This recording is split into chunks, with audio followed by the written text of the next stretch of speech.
everyone, I'm Claire. I'm the teen librarian here at EVPL Central. And I am Sierra Pandy. I am the business librarian who happens to have a background in art here at EVPL as well. January brings us the release of the winners of the Caldecott Awards. This is a prestigious award given to an artist for outstanding work in a children's book. For many years now, EVPL has celebrated the Caldecott Awards by hosting our own mock Caldecott. Over the course of a year, we gathered together the year's best of the best children's books based on trusted book reviews. Then, every January, EVPL youth staff gather to discuss quality art in children's books and vote on our favorite. Here's a look at some of our mock Caldecott selections that use both traditional and digital mediums. These include starting with pen and then finishing in Photoshop, and others. The Cat Man of Aleppo, written by Irene Latham and Karim Shamsi Basha, and illustrated by Yuko Shimizu. Shimizu uses a mixture of traditional ink on watercolor paper to achieve a natural look, with textured line quality inspired by traditional Japanese techniques. The digital finishing allows the artist to add color without compromising or drowning out the ink. Additionally, the ink lines themselves can be colored to give warmth and depth to the overall image, and to help distinguish characters or animals from one another in busy scenes. Digital techniques are integral to the illustrations just as much as the traditional media is. They meet in the middle to form a balanced, beautiful illustrative style. In a Jar, written and illustrated by Deborah Marcereau. Marcereau uses multiple types of traditional media in their illustrations, including pencil, ink, and watercolor. This gives their work a distinctly handcrafted look with plenty of variety and texture. The use of digital media is to enhance the original art and allow the artist to add additional effects such as lighting or more precise detail work that would be too complicated in a purely traditional media. While not necessarily essential to the success or look of the piece, finishing the illustrations digitally allows for increased flexibility and impact that the artist can experiment with and control without having to completely recreate the piece if a mistake is made. My Best Friend, written by Julie Fagliano and illustrated by Jillian Tamaki. In contrast to the previous books, Tamaki uses a completely digital platform for her work here.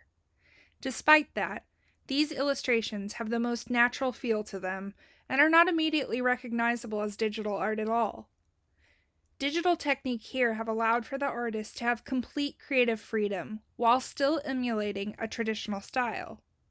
The fully digital method also makes it possible for the artist to practice different layouts with the picture book script, so they can work with the layout team to make sure there is enough room for the text and that it makes sense while reading. And here is part 2 of our collaborative illustration video. Sierra will be finishing our illustration digitally. So check it out. Welcome to the digital edition of our collaborative illustration for the mock Caldecott. So for this, I took the exact same illustration we had created in pencil earlier. I just scanned it, and then I am able to import that scan into the art program of my choosing. So I am using Procreate for the iPad. I originally wanted to try to style this similarly to what she was doing with gouache and watercolor, but I am not a painter by nature, so I scrapped that idea pretty quickly and just used a more traditional pen to color in the line art here. And a quick tip for getting your sketch to show up above your coloring that you're doing is to set that layer that sketch is on to multiply. And then that basically makes it so that you can see colors and lines underneath that image, which is what I'm doing right here.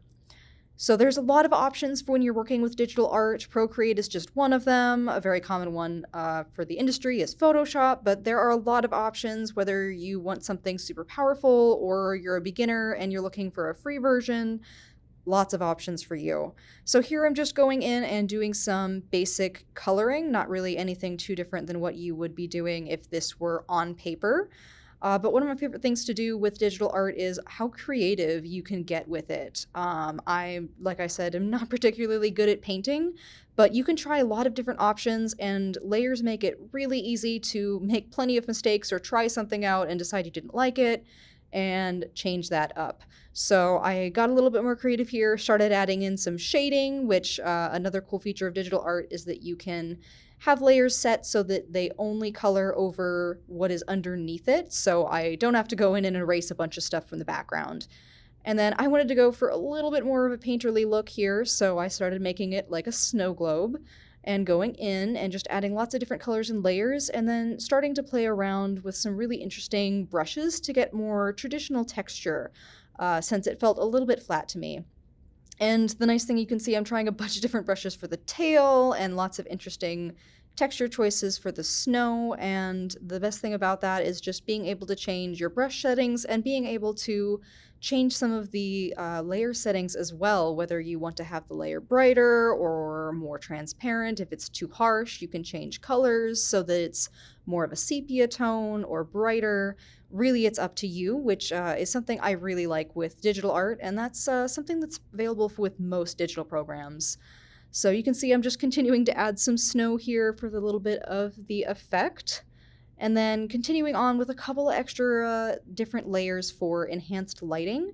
And I just messed with layer settings until I got it really to where I wanted it to be.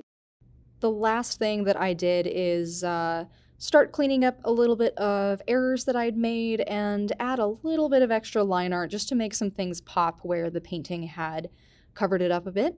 And that is our finished image. Thank you so much for joining us, and I hope this inspired you to create your own digital art, and stay tuned for some more awesome content.